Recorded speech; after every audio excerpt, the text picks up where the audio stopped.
అందరికీ హాయ్ అండి. నేనైతే ఈరోజు కొంచెం పని మీద గుంటూరు దాకా అయితే వెళ్ళడం అయితే జరిగిందండి. అయితే ఇంకా లంచ్ టైం అయితే స్టార్ట్ అయిందండి.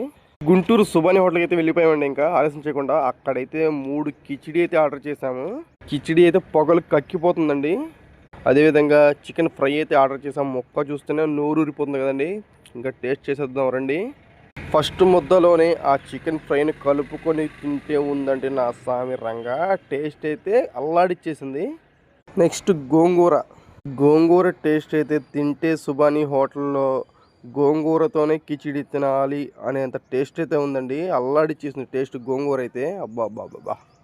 నెక్స్ట్ ఇంకా కట్టాతో అయితే కిచిడి ట్రై చేశానండి. టేస్ట్ అయితే అబ్బా అబ్బా, నేనైతే మాటలో చెప్పలేకపోతున్నాను. ఫైనల్గా సుబానీ గారి హోటల్లో కిచిడి అయితే 100కు 100 మార్కులు అయితే నేను ఇస్తానండి. అంత అద్భుతమైన టేస్ట్ ఉందండి. మీరు కూడా ఖచ్చితంగా ట్రై చేయండి. అసలైన విషయం చెప్పడం మర్చిపోయానండి. నేను నాతో కలిసి వచ్చిన ముగ్గురు నన్ను అయితే మోసం చేశారండి. అదేంటంటే వీడియో తీస్తారన్న మాట ఇచ్చి టేస్ట్ నచ్చడంతో ఆ విషయం మర్చిపోయి కిచిడీని అయితే లాగిచ్చేశారండి. ఇలాంటి వీడియోస్ కోసం మన ఛానల్ అయితే సబ్స్క్రైబ్